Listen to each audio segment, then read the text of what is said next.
Thank you, Oninia. So I'm honored to introduce our speaker today. Anush Newman uh, is the Calgary trainer for the Refugee Sponsorship Training Program, RSTP. This program is part of the Catholic Cross Culture Services in Toronto, Ontario.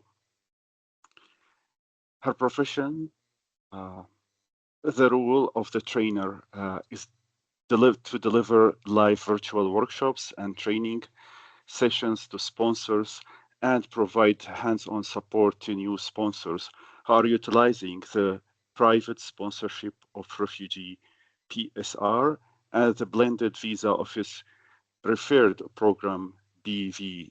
Her professional career includes studying classical history at the University of Alberta and rehabilitation practice at McQueen University.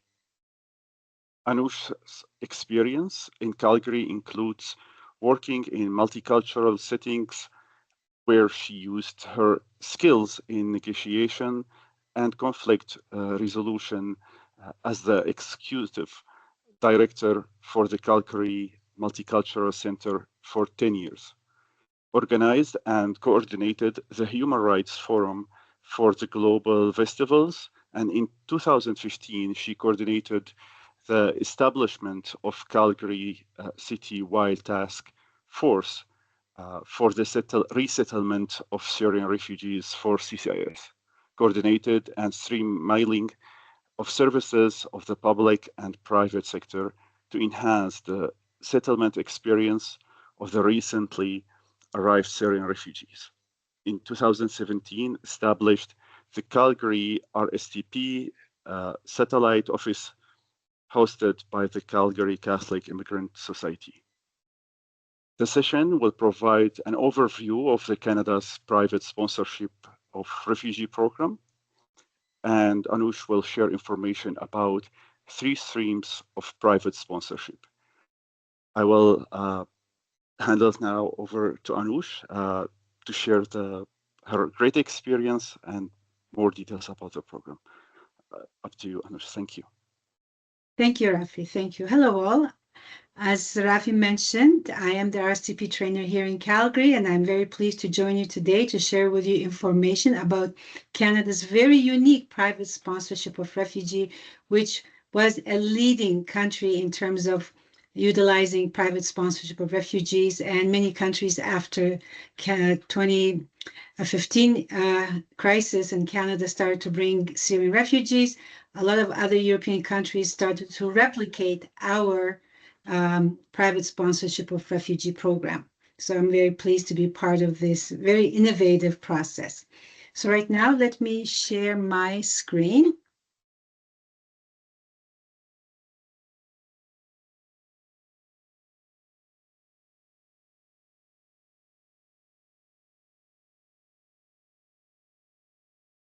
Are you able to see my screen now? Yes. Yes? All right. Right.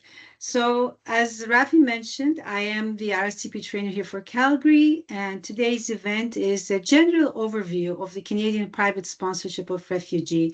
As I mentioned that this program has been in place for many years, and as of 2017, IRCC decided to expand the program and provide trainers across Canada. Right? Oops. So before we start, I would like to acknowledge that Calgary is situated on the banks of the Bow River, which is inhabited by many nations. Therefore, in the spirit of respect and truth, we acknowledge the traditional territories of people of the Treaty 7 region in southern Alberta and people of Treaty 6 region in northern Alberta. Just to let you know, I am joined today by my colleague Mary Nerses, who is the RSTP trainer in Edmonton. All right, so let's move on to explain to you what is the Refugee Sponsorship Training Program and who we are. We are a program within the Catholic Cross Cultural Services in Toronto, and our program is funded by IRCC, and our mandate is to support private refugee sponsorship groups. and we'll cover the groups later on. So as RSTP trainer, our services is to provide live workshops and training sessions for the sponsors or people out there who want to learn about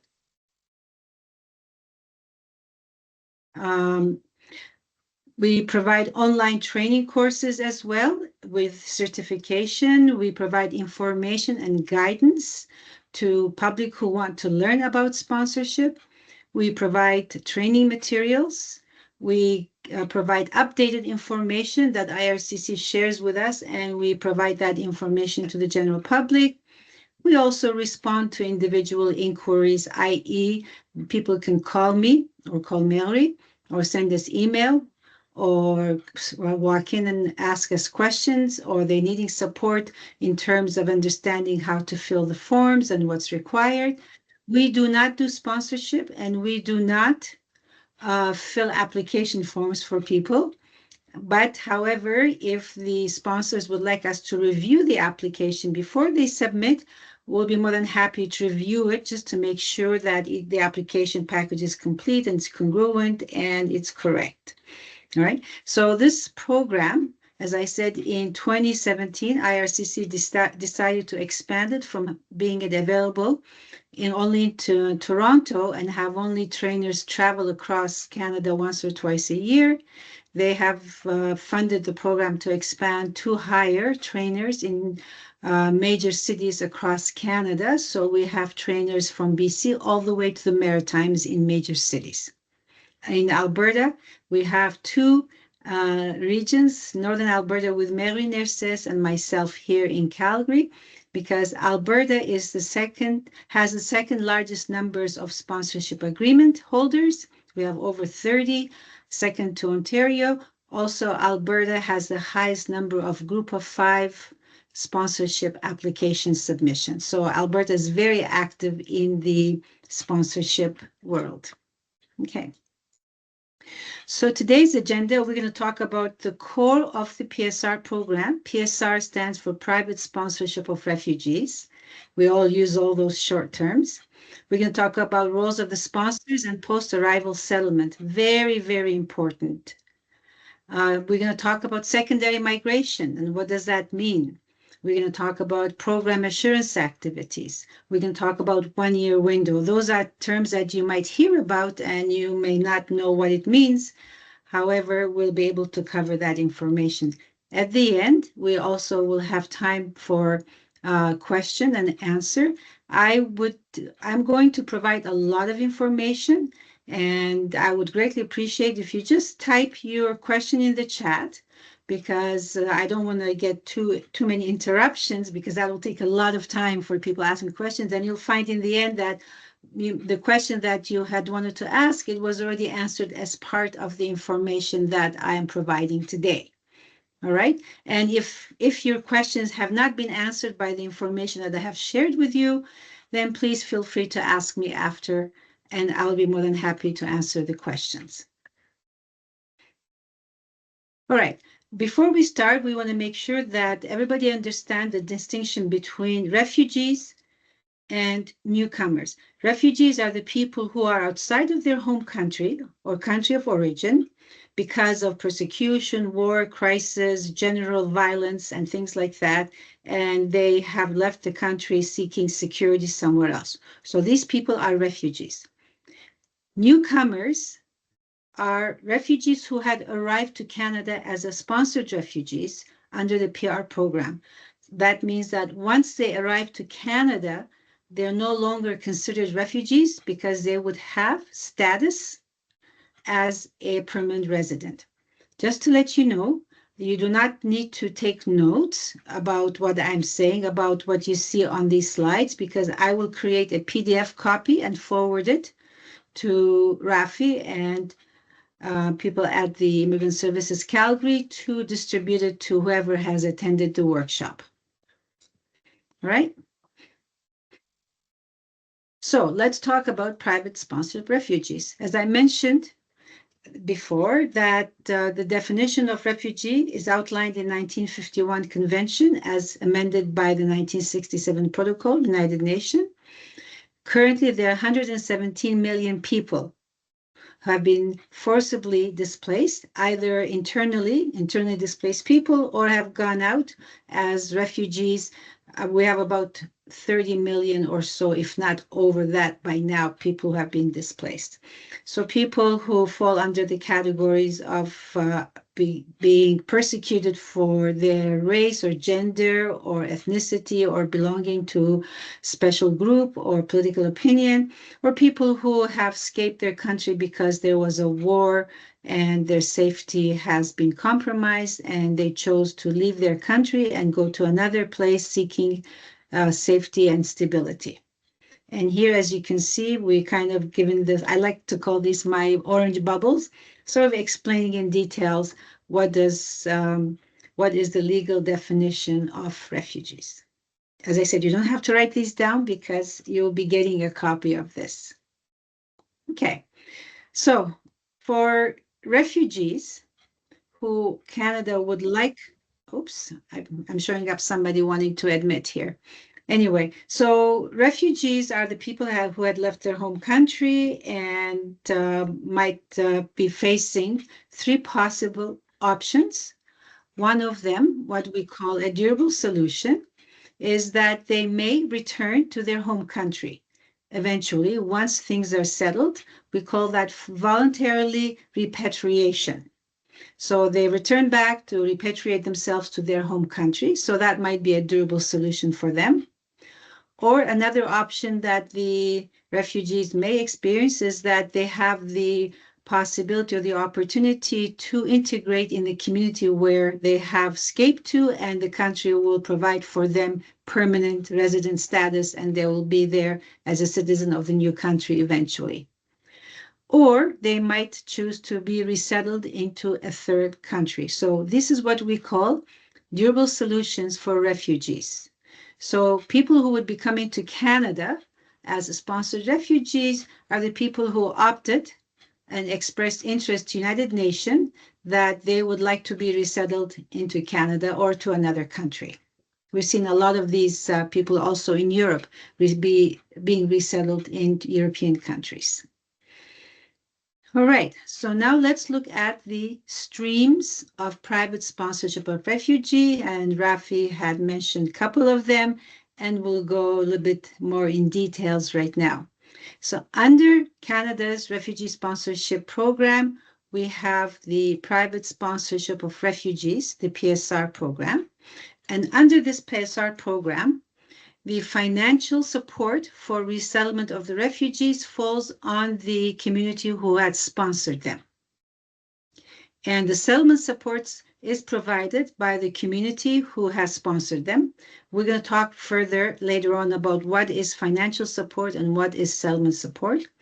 And usually the refugees are referred to IRCC by United Nations. So the names are selected by our visa officers overseas who are eligible to come to Canada, and they tend to be known to the sponsors, meaning Canadians are sponsoring refugees, people that they are their families or friends or relatives or neighbors they knew, and they are engaged in the sponsorship. So this is private sponsorship of refugees.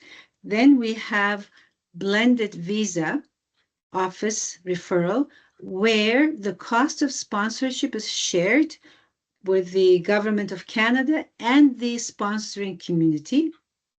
The settlement support will be provided by the sponsoring community, whoever sponsored them, and they are referred by the UN, and most of the time they don't have any people they know here in Canada.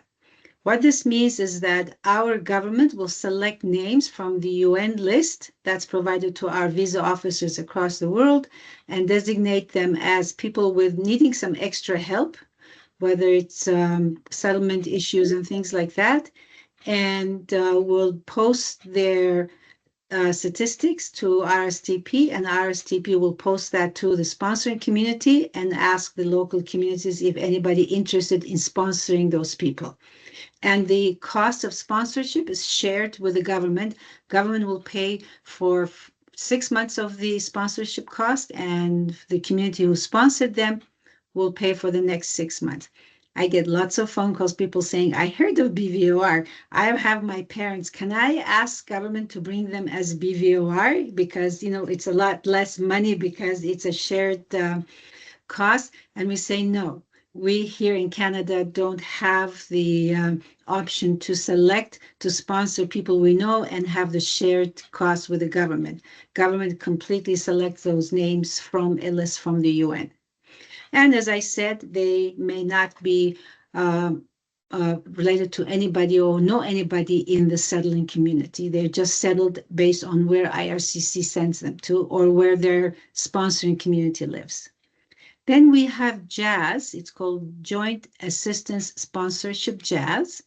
And this tend to be a group with high needs, vulnerable population, and the cost of sponsorship is covered by IRCC. And they also supported by communities, tend to be provided support by the agency that has a contractual agreement with IRCC to provide resettlement services. Here in Calgary, for that is the Calgary Catholic Immigration Society, because they have resettlement services at Margaret Chisholm Home. And we here in Calgary receive many people in 2016 and 17 under the JAS program. And that was the Yazidi refugees who were being displaced and terribly persecuted, extremely traumatized. And Canada brought about 1,200 Yazidi. These are a special group that lives in northern Iraq, and they are kind of Kurdish, and they're not Christian, they're not Muslim, they're not Jewish, they're a completely different religious group, and they're terribly persecuted. And the ones who were able to escape, some were brought to Canada. And they may receive financial support for more than 1 year, sometimes up to 3 years, because of the trauma they've experienced, and they may not be able to work and support themselves fairly quickly. And then, of course, we have government-assisted refugees, and a lot of newcomers refer that to, I came by UN.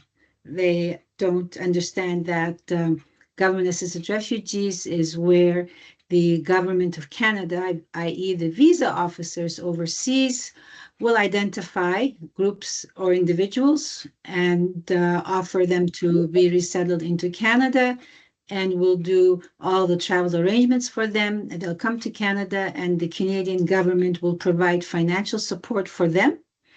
And the settlement support is provided by the Canadian government, meaning the assigned agency in that community will provide settlement supports to them.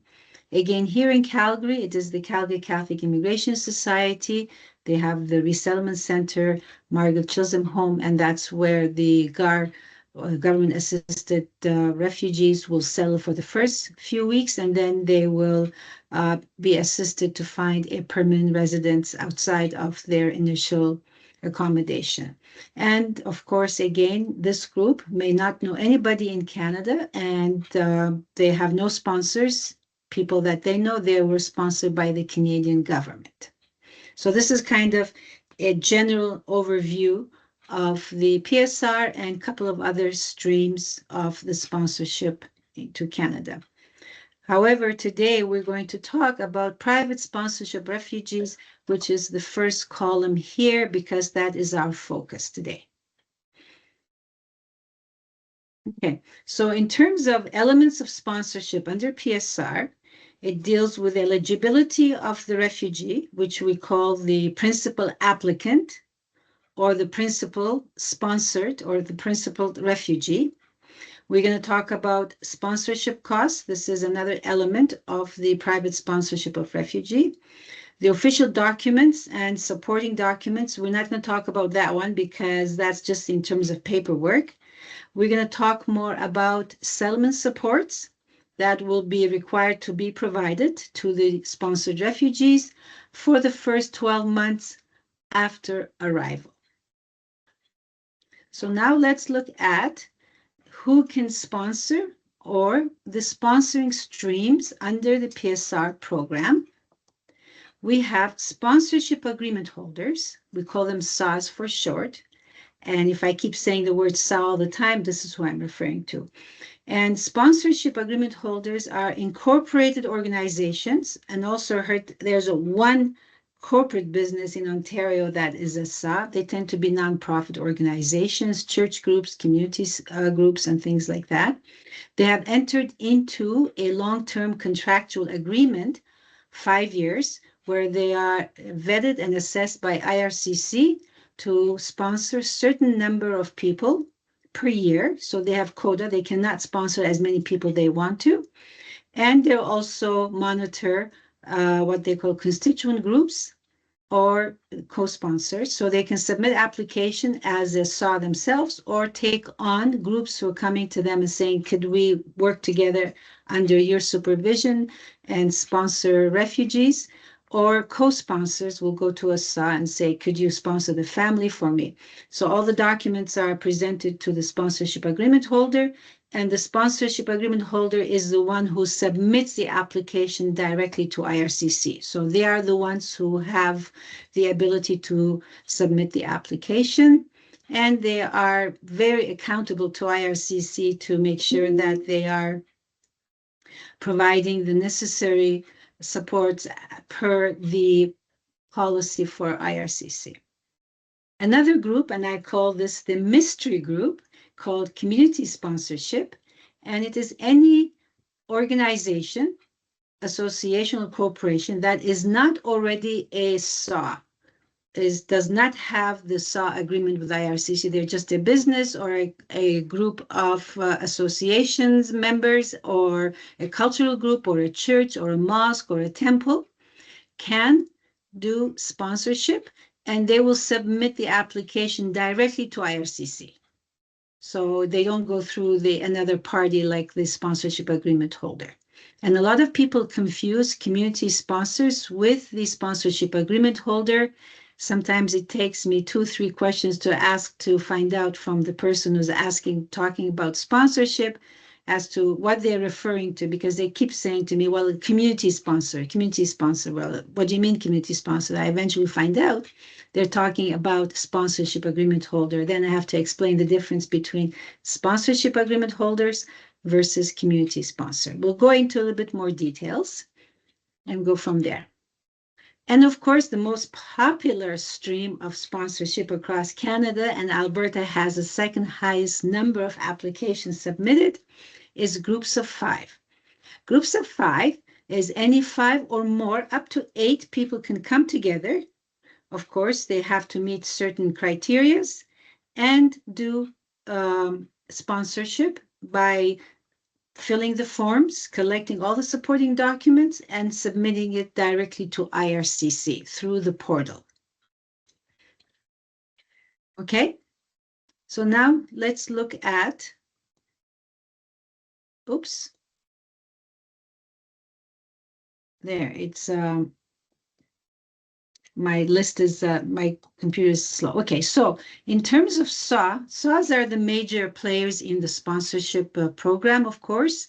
They tend to be extremely vetted, and they're very accountable to IRCC and the ROCO office in Ontario. They also have relationship with the visa office, so they communicate with visa office directly, and they have a council. All the SAWs come together and they have an association. This is called SAW Secretary. It should be SAW Association by now. They work with us, and also for the RAP services providing organizations. So this is sort of what's involved with the PSR program and the SAWs. But again, we're not going to talk too much about the SAWs, although they play a major role, but our focus today is on the other 2 streams and what's required from the sponsors to sponsor refugees. Why isn't this moving?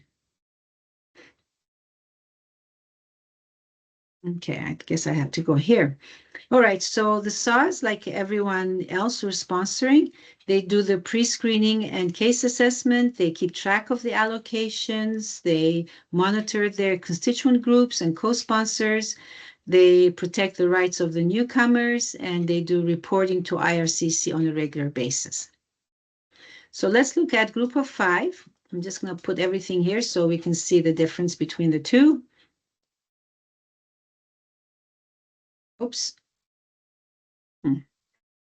Back here. All right. So groups of 5, as I mentioned earlier, any 5 or more Canadians come together who have to be either citizen or permanent resident.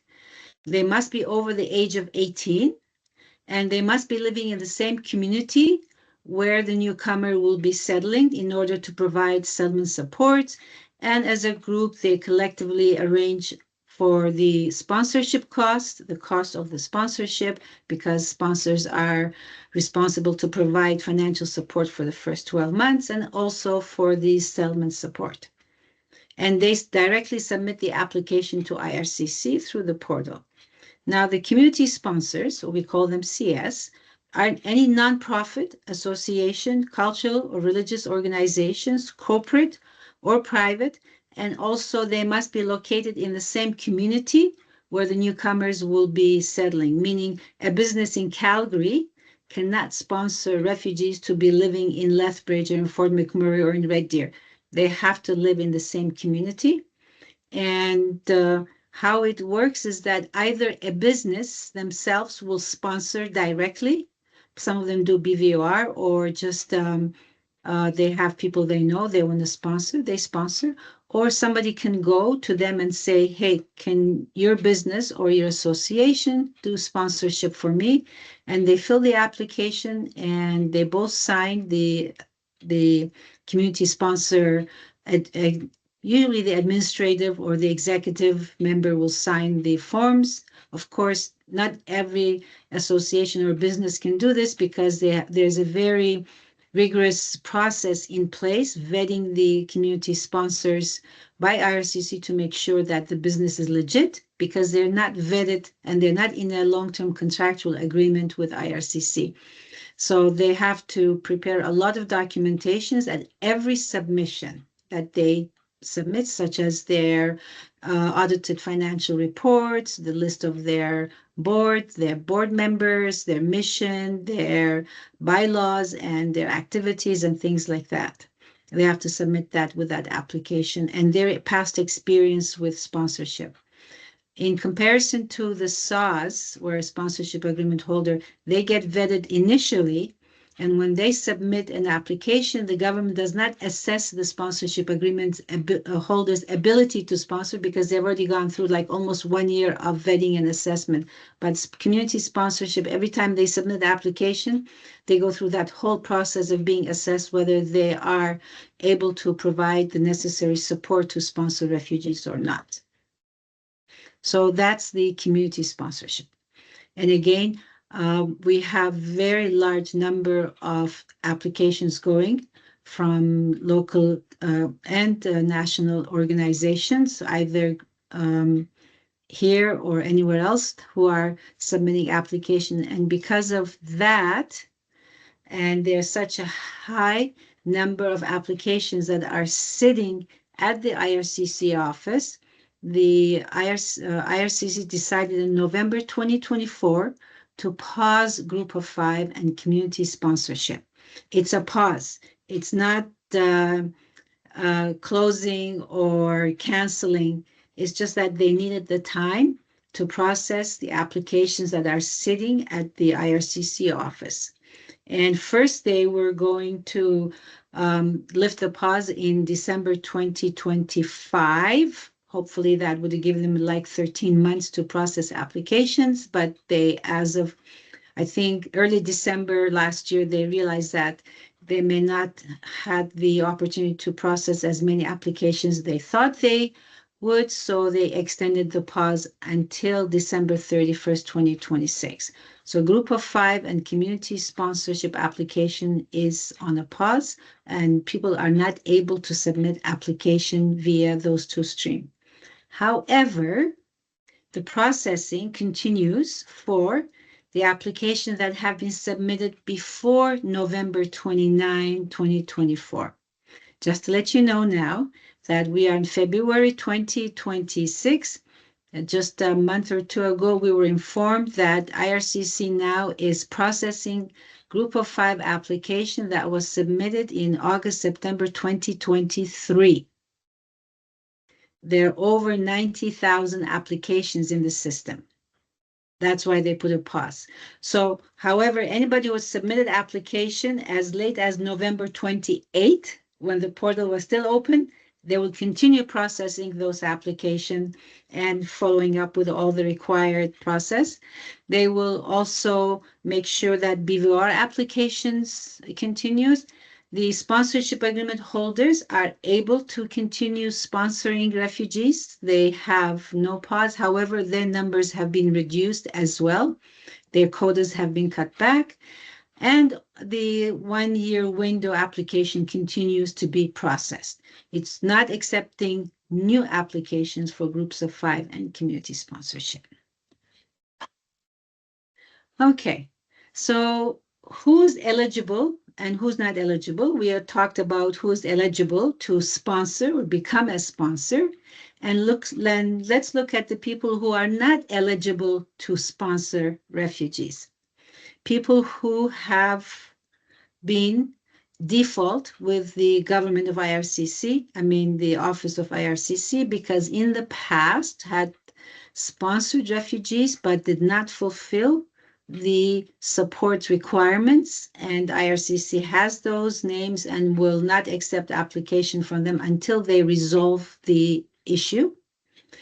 IRCC will not accept sponsors who have criminal records and or who are less than 5 years after they completed their sentence. They are not eligible. After 5 years from the completion of their sentence, they will be able to join in and become a sponsors. People who are in jail, prison, reformatory, they are not able to sign in to become sponsors, or anyone who is in a default of court orders for payments such as spousal, children, bankruptcies, other issues with Revenue Canada and things like that. They are not eligible to become a sponsor until the issues are resolved. Okay, so now let's look at refugees' eligibility and admissibility. In order for somebody to sponsor refugees, the refugees have to meet some criteria. And we're going to go over those 2 criteria. So in order for a person overseas to be eligible to be sponsored as a refugee to Canada, they must be outside of their country of origin or habitual residence, meaning they cannot be in their home country, even though they might have escaped the city where there was a lot of problems and critical situations, and they've gone to another location, but they're still inside their home country. They're not considered refugees. So they cannot be eligible to be sponsored because they are what we call internally displaced people. They must be outside of Canada, meaning they have not come to Canada as a tourist or as a student or as a visiting parent or temporary foreign worker or any other categories, and says, okay, you know what? Can somebody sponsor me for me to stay here in Canada? I am a refugee. I'm seeking asylum. For those, there's a separate stream. Those we call inland claimant, and they go through a different process. They cannot be sponsored as refugees. And also for people who have no durable solution, meaning they can't go back home because the crisis continues. They can't settle in the country that they sought security and have a long-term stability because the country will not accept them as a permanent resident. So they have no durable solution and they're ready to be settled into Canada, and they must have refugee status determination in order to be sponsored as a group of 5 or community sponsorship. Refugee status determination is a document issued either by the UN or the government of the country where the refugee has settled for that period of time, stating that this person, the principal applicant, has been recognized as a refugee.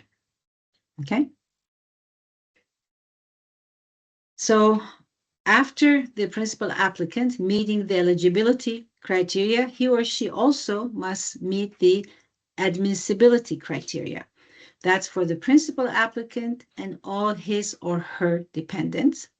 They must go through a security check to make sure that they are no threat to us here in Canada, they must go through criminal check that they have not been engaged in criminal activities where they were in their home country or in the country where they have sought refugee. And they also must go through a medical check to make sure that their health is stable enough to travel. Just to let you know, we cannot decline a request for sponsorship for somebody who has a chronic illness, not under the refugee sponsorship program. In other program, yes, but for refugee sponsorship program, the only concern the government will have is if the person is healthy and is able to travel to Canada. So if there's any health issues that are not stabilized under medical care, they want to make sure that person is stabilized and strong enough to travel.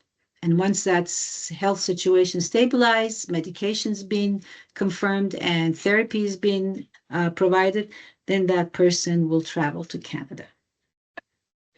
So the admissibility criteria is for the principal applicant and all the dependents that will come with him or her, but the eligibility criteria is only for the principal applicant, meaning the person who has the strongest case to confirm that he or she is a refugee. Their spouse or children do not have to meet the eligibility criteria, only the admissibility criteria. Okay? So let's look at who is involved in the eligibility admissibility criteria in more details.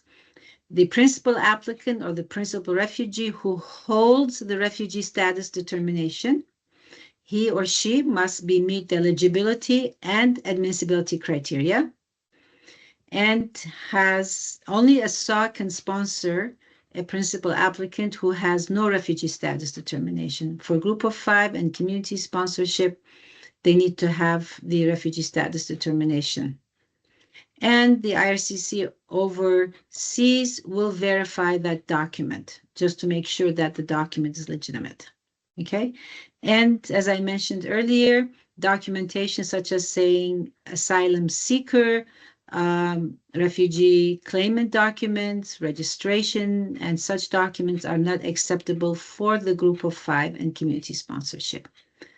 Along with the principal applicant, the one who has the strongest case for their status is his or her spouse, common law partner, which we would be considering them as their dependent, and their children, the children of the principal applicant or the children of the dependent, as long as the children are under the age of 22 and not married. According to the Canadians' definition of family is parent and their children, not including cousins, uncles, aunts, nephews, and nieces, and other relatives. They don't fit into what we consider nucleus.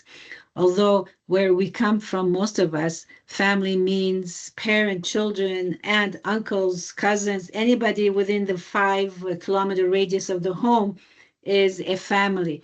But for Canada and for the sponsorship purposes, it's the parent and their children. Now, for the children, they must be under age of 22 at the time of the submission of the application and not married. If they are married, even though they're under 22, they must be provided a separate complete application. They're not allowed to be included in the application with this principal applicant.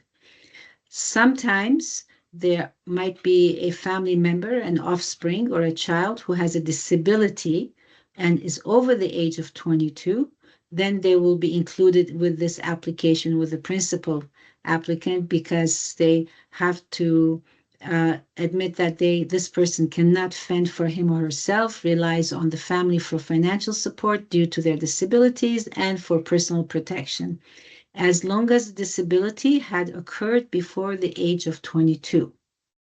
Now, when applications are submitted and the dependents are under the age of 22, the age of the dependents are locked in at the time of the submission. Once the application arrived to Ottawa and they've gone through and approved the process, then it doesn't matter how long the application takes to be processed, and 2, 3, 4 years later, the ages of the dependents are locked in. So no worries when it comes to that. However, although I said that the definition of family, parent, and children, unmarried children under the age of 22, there might be a family member who depends on this family and the principal applicant for financial support and security because they either are an orphan nephew, unmarried aunt, or a cousin that has a disability and been living with the family for a long period of time, for many, many years, and is being associated and linked to this family. They could be sponsored, but they have to submit a separate application and linked to the principal applicant in the papers. And we call those de facto dependent. And people who are interested in finding more information about this will be more than happy in the future to provide. It's just a lot of information right now for me to go. So I don't want to focus on de facto dependent, but I'll be happy to answer for it in the future. Okay? So let's now look at the sponsorship responsibilities. It is not just a matter of filling the forms and sending it to IRCC via group of 5 or community sponsor, or a sponsorship agreement holder sponsoring newcomers or refugees. There are 2 components to the sponsorship of refugees. One component is the financial support that must be provided for 12 months after arrival, and the settlement support that must be provided to the arriving families for the first 12 months. And that would be offered to the principal applicant and all the family members, whether they're accompanying or not accompanying. We can go into more details with this later. Non-accompanying members are where the family has been separated. The principal applicant either had gone to another country and left the family behind in their home country, or they left together and somehow they got separated, and the principal applicant must include all the information on the initial application, and eventually after they arrive to Canada, then he or she can turn around and request to be reunited with his or her family as long as they have been declared in the initial application. And we call those non-accompanying members. Even though the family may be still in their home country, it doesn't matter because the principal applicant, one who has the strongest case, who had escaped to another country, is the one who has been sponsored, and his family may be still back home or another country. They still are eligible to join him or her here in Canada after the principal applicant arrives. So the financial support is provided based on the cost of living in the community where the newcomer will be settling, and it is for the 12 months. And after arrival, it's calculated and as the cost for living in that community based on the provincial, what we call social assistance program. And we call it RAP. It stands for Resettlement Assistance Program, and the rates have been identified by IRCC. So it's not like something I decide I'm going to only give this much money to sponsor someone. I have to conform to what's required in terms of IRCC's policies about the cost of sponsorship.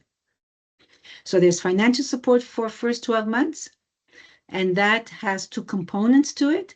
The first component, that there is what we call startup costs. There's small lump sum that's given to the newcomer upon arrival within the first week to help get things that they need initially as soon as they arrive. And the rest of the money is divided over the next 12 months. And that would continue until the 12 months is completed. And then the sponsor is no longer financially responsible to provide settlement supports to the newcomer, and financial support, I should say. In terms of calculating the cost of sponsorship, in the beginning, there is a sponsorship cost table, which is a standard across Canada, and it's offered by IRCC, and the calculation of sponsorship based on that table at the time of application submission. However, When the refugee arrives to Canada and they step their foot into soil here, they become a permanent resident. And now the sponsor has to go to the RAP calculator that's available on our RSTP website and recalculate the cost based on the community where the newcomer will be settling. Again, the initial application will accept the standard sponsorship cost, which is standard across Canada, and doesn't matter whether the person is Manitoba or in BC or in Nova Scotia. But once the new person, the new Canadian arrives and they're going to be settling in Calgary, let's say, then the sponsor must recalculate the actual cost based on the cost of living in that community. And the calculator has embedded in it all the formulas based on the cost of living in every major city in Canada. Just to let you know, Mary and we have established 4 workshops, two in February and 2 in March, going over the RAP rate calculation, especially the new one that has been recently revised and amended to include more money. So the sponsor must comply with the new RAP rate and provide money based on the RAP rate calculation and not on the initial sponsorship cost at the submission time. And as I mentioned earlier, this is something that we did not come up with at RSTP. As you can see, the information of the RAP rate is posted on IRCC website, and it's there. And it's online with the local social services programs or the provincial financial support people would receive if they're on social assistance. It's on par with that. So what do the sponsored newcomers are expected to also, because it's a two-way street. It's not just the sponsor has to do all this. The newcomers must be involved and engaged and making decision with the support of their sponsors. If they have a family who have been left behind, they can submit application for 1 year window, which we'll talk about a little bit more later.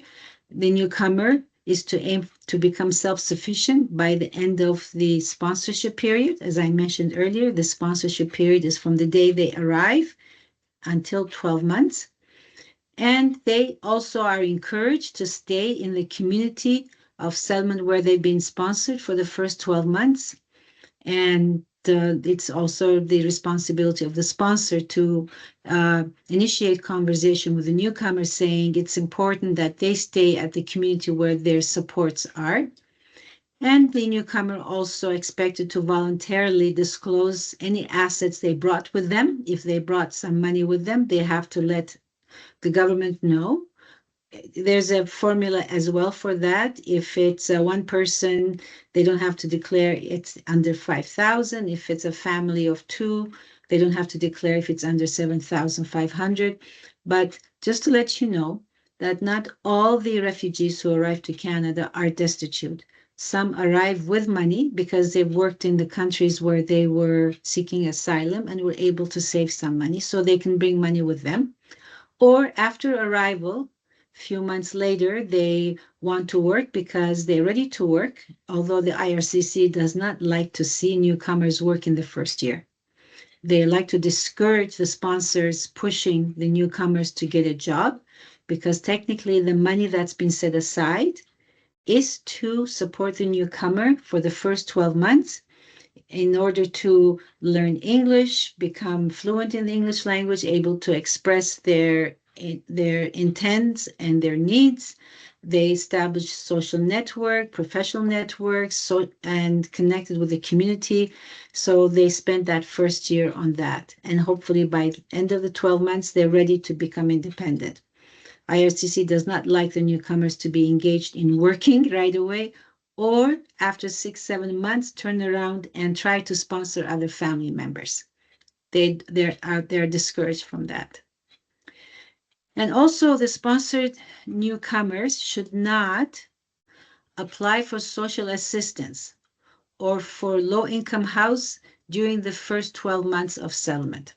After that, They are free to do that if they want to, and if their financial situation is dire. The reason they cannot apply for social assistance because technically their financial support is provided by their sponsors for the first 12 months. And also, they are discouraged to return to their home country, repatriation, or use the passport of the country that they had initially when they escaped their country. Because sometimes people leave their home country with their passports and they go and seek asylum in another country. And once they come to Canada as a sponsored refugees, they should not use that passport because technically they have given up the protection of that country and they're under the protection of the Canadian government. Okay. And just under the CCR, the Canadian Council for Refugees, there is a handout on cessation.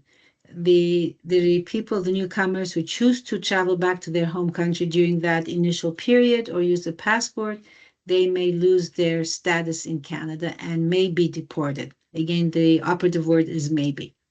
Although we do deport up to about 100 people per month or so, if not more, for cases that were not successful to remain in Canada. Okay. As I said, you don't have to worry about taking notes, and the links are provided here as well for you to visit those sites later on and learn more about it. Okay. So we talked about settlement supports and we talked about financial support, and the financial support is based on the family size and composition. And the list, the sponsorship costs covers the costs for one person, two people, like husband, wife, or parent and a child, or family of 5 or 6 or 10. It depends. The sponsorship cost is based on that and the cost of living in the community they're going to be settling. So that's one component. And the second component is after arrival, the sponsors have the responsibilities making sure that they had the money organized before they come in, and they have been able to manage or identify who is going to be doing what, who's going to driving them, who's going to take them, register in the programs, who is going to help them fill the forms and things like that. And the sponsors have to be able to provide either temporary accommodation or permanent accommodation for the first 12 months after arrival, and make sure that accommodations are ready with furniture and equipment they need to be settling in. So the newcomers don't come in and sleep on the floor the first few nights because the sponsor is not ready yet. So it's expected that these things have been taken care of. And it's also the sponsor's responsibility that the newcomer is connected with a settlement service provider. We have here in Calgary 5 English and 1 French, and these agencies will assist with providing information about what services and programs, may assist with filling some of the forms, like for the PR card, for the social insurance or Alberta healthcare. Also inform the newcomers and the sponsors that they need to fill the GST forms. If they have children, they have to fill in the child tax benefit, and also help the newcomers open a bank account and to make sure that the newcomer will be able to receive money from the sponsors, the financial support they receive for a month. The sponsors are also responsible to help the newcomer get oriented to the community, learn how to use the busing, the transportation system, where to go shopping. Also, very, very important is to review with the newcomers the budget. After they arrive and open a bank account, the sponsor needs to inform the newcomer that this is how much money they'll be receiving upfront, the startup cost, and this is how much money they'll be receiving every month for 12 months, and that the financial support ends at the end of month 12. Unless the sponsor wishes to continue, that's up to them, but legally and officially, they're not responsible after 12 months. And help them connect with recreation community in their, where they're living, and help them connect with their faith group if they're from different faith group and things like that. The sponsor is also responsible to ensure the adults are registered to have their English language assessed. So they may require to attend English language classes, link classes, or maybe a higher English level, and attend classes if they need to, and the children to be registered in schools if they are school-age children. Very, very important. Ensuring that the newcomers had been accessing medical services here, what we call initial medical exam after arrival, and also be prepared to attend any dental care needs. We tell the sponsors that just be aware that a lot of newcomers come in with a lot of dental issues, and they may require some either filling or extraction or root canal, things like that. Those are extra cost on top of the actual sponsorship cost. Okay, very, very important. There have the government, the federal government has come up as of as early as I think I'm missing that slide here. Some new criteria for the sharing the cost of the medical and health issues. I think now the newcomer will have to pay $4 portion if they're getting medication, subscribed medication or prescribed medication, and also 30% must be paid from the pocket of the newcomer or the sponsor if there is a need for medical equipment and things like that. Very, very important. Okay. And the other thing we also, this sharing of the cost of the medical issues will be activated on May 1st of this year. And also the sponsorship cost has gone up as of January 26, 26. And now the sponsorship cost will also calculate the factor of child tax benefit that the family will be receiving. All this information we provide in our review of RAP rate workshop that one of them starts tonight, actually. If you visit our website, you'll see it, and you're more than welcome to register for it. Mary and myself will be providing it. Additionally, the sponsors are responsible to assist the newcomer find a job once they're ready, or have a settlement service provider referral to settlement employment counselor to learn about employment possibilities based on interest, history, experience, and things like that. And or they may pursue getting some tickets in trades services as well. And hopefully the sponsors will be very aware that they should not share any private information of the newcomers to other people, respect their rights, and also respect their rights to make decisions with the guidance of the sponsors, and provide the necessary supports for them and prepare them for month 13, meaning that the sponsors is obligated to inform the newcomer by month 6, 9, to let them know, hey, I know how's it going? How's your English? If your English is good enough, are you ready for work by the time month 12 comes to end? And make sure that the newcomer is aware that, yeah, month 12 is over. I have to be able to financially support myself. Hopefully, with all the supports the sponsor is providing, the newcomer has been able to have a permanent residence. They are financially stable. They are independent in the navigating the community and services and the programs. Their language is good enough, and they connected to the community, and they become more independent by the time month 12 rolls around. Okay, so how are we doing for time? Okay. So we do have about 7 minutes till Q&A. Okay. So I'll go pretty fast from here on. This is kind of the core I wanted to share. This is the most important part. What is a refugee sponsorship program and how it works and who's eligible, okay? The rest of the stuff, As I mentioned before, we can go pretty fast, is that newcomers should not apply for subsidized housing or social assistance and try to remain in the same community where they have been settled to remain for the first 12 months. Secondary migration takes place when a newcomer who was supposed to settle, let's say in Saskatoon, but they moved to Calgary, then that's a secondary migration. Or self-destination is where the newcomer arrives to Toronto and they're supposed to continue their journey to their final destination, i.e. either anywhere in Manitoba or Saskatchewan or in Maritimes. They get off the plane in Toronto and do not continue their journey.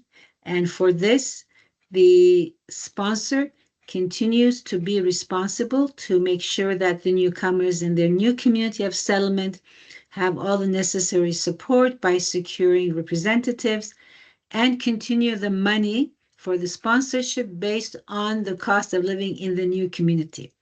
If a small church in Lethbridge had sponsored a family to come to live in Lethbridge and the cost of sponsorship is calculated on the cost of living in Lethbridge, but the newcomers, after they arrive here, they decide that, no, I want to go and live in Toronto, which is a lot more expensive, then the sponsors have to recalculate the actual cost based on the living expenses in Toronto and give the money based on that. So that's why they're not encouraged to move away. And also, the sponsor must connect the newcomer with a settlement service provider in the community. So that's what we call secondary migration. And it's important that they're connected with a settlement service provider in the community to make sure that they continue to receive supports in their new community or where they have self-destined their community. Very, very important. And the sponsor continues to provide. 1 year window, as I mentioned earlier, it is the program that allows the principal applicant to be reunited with his or her family as long as all the members of the family have been identified in the initial application and all the information is included in the generic application and the undertaking and the money for the sponsorship includes the whole family, not just the principal applicant who's be coming to Canada first. Very, very important. We have workshops about this topic as well. So please, if anybody's interested, we have recording in our website as well about this program. And the newcomer within the first 12 months can turn around and request to bring his or her family to Canada under 1 year window. If they have not identified the family members at the submission phase and had come to Canada and now says, can I bring my family? And they're not declared, they can only do that via the family class now. And that opportunity is open till September 2026. It's a special public policy for people who did not declare the family members when they submitted their application as a refugee sponsored and have not identified how much money that has to be come up to support the new family. So family class is the other option they have at this point, which is a totally different stream from the private sponsorship of refugees. Or the family or the IRCC can reject and saying, those people don't exist because when you fill the application, you said you're single and you have no dependents. So 1 year window, only the dependents of the principal applicant, i.e. the spouse, and their children under age of 22 can be included in the 1 year window, not the cousin, uncles, or aunts or other relatives, just the immediate family. Okay? And program assurance is a program by IRCC is trying to ensure that the sponsors are performing their obligation according to the objectives of the program and that the newcomers are receiving the supports. So they do a review of a file and they request information from the sponsors to provide all the proofs they have in terms of the financial support they provided or the settlement supports they provided. So we encourage all the sponsors to keep a very a good record of the supports that they have provided, receipts, documentations, rent agreement, children's registration at school, the copies of their social insurance number, and so on. All that might be asked. And we encourage them to connect with a settlement service provider to work together to ensure that the newcomer has best possible uh, potential to succeed in their community. And also, we tell them to connect with the settlement service providers, and the settlement supports the newcomers require received based on the sponsor's history and ability and their knowledge. Some groups are more familiar with the responsibility, some may not. So newcomers also may have very unique or specific needs, issues, or concerns. So the support is based on the needs of the newcomers and the ability of the sponsors to provide support, and the settlement professionals working together with the sponsors to ensure that the newcomer is receiving the best supports they can based on that agency's mandate and limitations as an SBO. This is just a quick look at the 2026 immigration forecast that came out. As you can see, PSR has been dropped by almost 50% for 2026. So large number of sponsorship options have been paused, of course, unfortunately. Here I come to the question. So I hope I covered the information as much as possible. And so as you're thinking of your questions, I just wanted to share my information here. My name is Anush Newman. I am the RSTP trainer here in Calgary, and you can reach me at mnewman@rstp.ca. and my phone number. And Mary can be reached in Edmonton at mnurses@rstp.ca. So Amazing. Thank you so much, Anush. And yes, please, if you can leave it on the screen so folks can take a screenshot. And thank you for confirming that you'll be sending the PDF version so we can yes. share with all attendees. That Mhm. was actually the first question that popped up in the chat. Wonderful. Yeah. Oh, I would suggest only send it to only people who attended. The reason I say yes, that is because there's a lot of background information that I shared. It's not on the slides. And people just reading the slide, they might have, 60% of the information, but it's not complete for them. But people who absolutely. attended it, it makes sense to them. Absolutely, I agree. Um, and yes, thank you so much for this very informative session. I do have a question, so I'll start us off. Oh Okay. yes. Before I start the There's question, we have a poll to the audience. Did you learn anything new today in the presenter's information that she shared? Quick yes or no. And there's also a second question. See, was the information useful? So just a quick pulse check there, if you say. Okay, so over to my question. Um, this is regarding the 1 year window. Now, Mhm. when the newcomer arrives within their 12 months and they decide, oh, I do have family, immediate family that I want to come join me. Now, is the sponsor also responsible for their family members when they arrive Canada? Does that like kind of reset the 12-month sponsorship?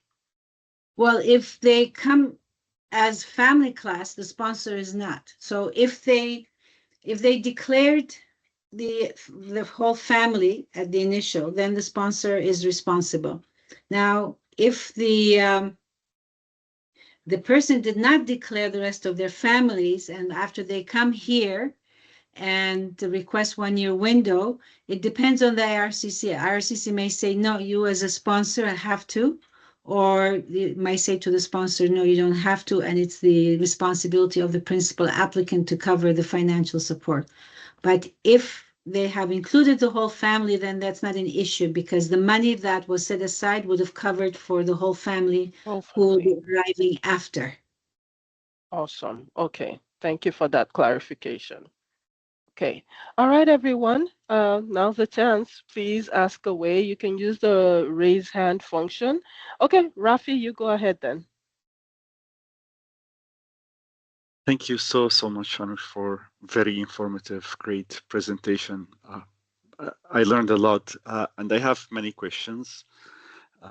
So the first Sure. one, and those like all based on real cases I heard or shared by the client. So the first one, if can the newcomer travel back to the country which they seek asylum before coming to Canada? For example, a newcomer from Sudan live for 3-4 years, for example, in Egypt, and then come to Canada. Now, can they use the Sudani passport to travel to Egypt? Or if they have travel document, can go back to Egypt? Uh, I have the Technically, answer they for should the not. Sudan, but Yeah, for Egypt, what's the technically, case? Rafi, they're not. They should not use the Okay, passport of the country that they escaped from, because when you right. use a passport of the country, you're under the protection of Mhm. that country. And if they had escaped from that country, how could they say Correct. they are citizen of that country when they have chosen to Mhm. leave? So technically, Okay. they should not be using that passport. If they want to travel, sometimes the government of Canada will issue one-time permit for somebody who has to travel back to before they have their Canadian passport because of family crisis or Yes. situation. They'll give them that permit to travel. Traveling out of Canada is not the issue. They can leave Canada whenever they want to. It's coming back to Canada is the issue, Okay. right? Right. So coming back to Canada, if they had come into Canada as refugees, they don't have a passport yet. How are they going to enter to Canada? Because as soon as you come to the border, first thing you show at the border security is your Canadian status, right? Like I just arrived yesterday from Yes. Vegas, and I had to show my passport. Otherwise, they won't let me into Canada. So under special circumstances, the government might issue one-time travel permit to Mhm. go for something. They have to explain why. Definitely not to the country of their origin. Absolutely. And the other thing that people need to know is that even for a citizen, I've been citizen since 1978, 79, a Canadian citizen. I can travel anywhere in the world. And if I get into trouble or there's a problem, the Canadian government will make all the efforts to help me because I'm a Canadian citizen. The only country that Canada cannot come to my rescue is if I go to my home country. Correct. Okay.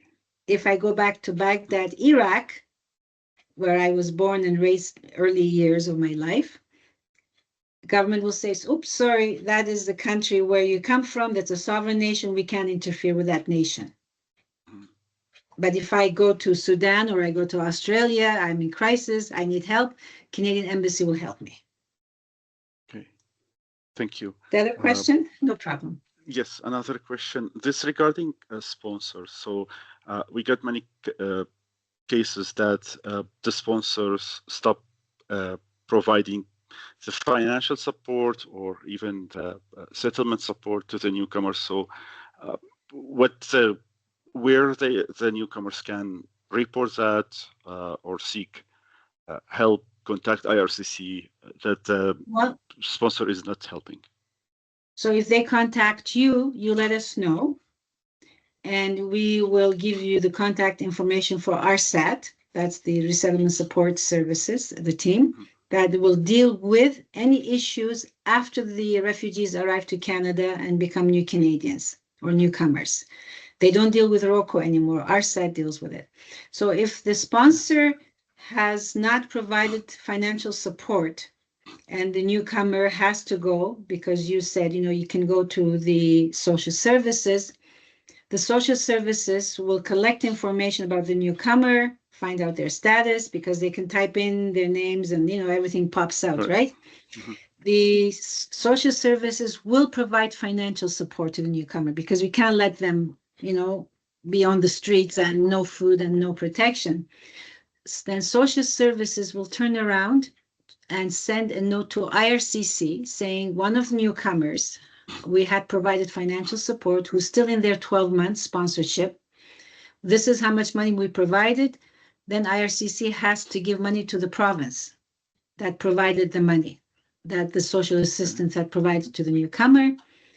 IRCC will then turn around and come to the sponsor and say, hey, I paid for your sponsored refugee, the newcomer, and you owe me money because I paid to the province of Alberta, the social services, the amount of money that you should have given.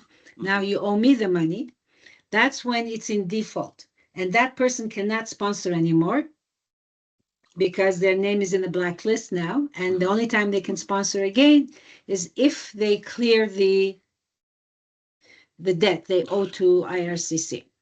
Now, if they choose not to, and IRCC says, well, you know what, you do owe me this money, I have other option to exercise is that I'll go to Revenue Canada and freeze your bank account and take the money from your bank account. People don't realize when they sign the undertaking, they give Canadian government all the rights for everything. So the IRCC through Revenue Canada can go to the bank account of that person, the sponsor, and withdraw the money on a schedule or one lump sum, depending on the money. And if the sponsor says, go ahead, I have no money anyway in bank account, I've got only $5, take that money, Revenue Canada. Revenue Canada will go to the sponsor's employer and garnish money from the sponsor's paycheck and pay the debt to IRCC. So there's no escape. They'll come after. And that's what happens. Okay. Great. Thank you so much. No problem. That's all, I guess. Yeah. Anybody else would like to ask questions? And if you can't think of any questions right now, that's okay too. You've got my contact number here. I'm here in Calgary. And you can reach out to me by sending me an email saying, hey, I need to speak with you. I cannot solve any specific case or a specific question here because I don't have the full information, global information, I call it. So I cannot give any advice. But if you have issues or concerns that you've been dealing with or want to learn more, contact me directly and we can look at the bigger picture and see how we can guide you towards some solutions. If you have questions, if you're involved in sponsorship, or if you want to learn more about sponsorship, and this is something that you have been wanting to do that, you're more than welcome to come to my office or call me or send me an email. Perfect. Thank you so much, Anush. Yeah, we're just getting a lot of thank yous in the chats. So I take it there are no further questions. Thank you so much, Anush, for presenting and providing all of this information and also extending your contact information for further deliberation and support. Thank you, thank you, thank you. And No to problem. all of you who joined us today, thank you so much. Oh, we just had one question in the chat. Is that Okay. with the travel thing? Yeah. Can you travel with refugee travel document multiple times if you have permanent residence? Well, if they don't have a passport, and you get a passport only when you become a citizen. So as I said, the issue is not leaving Canada. The issue is re-entering Canada after you travel overseas. Okay, and there are some. I think there's some documentations are offered to permanent residents. If they had, okay, so somebody has come in. I'll give you a good example of this. Thank you for bringing this up. My brother went to Germany to study engineering and got married and stayed there. When my family moved to Canada, many years later, he joined the family as independent because he was engineer. He came under the economic class. Nobody sponsored him. He came on his own with his own merits, his own points, and his own money. And he stayed for 30 years as a German citizen, kept renewing his German passport, and he was able to travel into wherever he wanted to go with his German passport, but he was a permanent resident in Canada. He didn't come as a refugee because when you come as a refugee, you are leaving your citizenship behind of that country. You don't have a passport of the country where you left from to travel and leave and come back, right? But somebody who's come in, let's say, under economic class, and they keep their passport, they're totally in a separate category. As I said, they can leave the country if they're permanent residents. If they want to, they can leave, but they have no passport to re-enter Canada. Yes, sorry, can I add just one more thing regarding the Oh, question? I please. think that's a travel document specifically about the case of newcomers, like who have came to Canada under private sponsorship, and they were before refugees. So they can issue travel documents. It's similar to like any passport, but it's and it declared you can travel anywhere if you got the visa to enter that country, but you cannot use this document to travel back to your country of origin. So I believe the answer yes, because this is Canadian government document issued, and they can use it only when they are permanent resident and refugee. So, but they cannot But for a use it specific case, they have to explain why. exactly. Like Yes. there's a good reason for it. It's not they're going on a holiday or something. Yeah. They're attending either family issue, health issue, and things like that. Yes. Yeah. Awesome. Anybody Thanks, has Rafi, for. No, I was just saying thank you to Rafi clarification? for that. Yeah, there are no other questions in the chat, just a lot of thank yous. So, yes, I'll My be looking pleasure. forward to receiving the PDF from you, Anush. Thank you. Thank you very Sure. much. I'm just going to make a Thank you note so here, much, Anush. PDF. You're welcome. And thank you again for giving me the opportunity to share this information about private sponsorship of refugees to the people who attended here. And if there's any need in the future, I'll be more than happy to come back. If they have a specific component of private sponsorship refugees, they want to learn about more in details, a specific component, I'll be more than happy to do that as well. Awesome. Thank you so much. Okay. Okay, Thank everyone. you. Thank you and enjoy the rest of your day. It was wonderful having you all with us.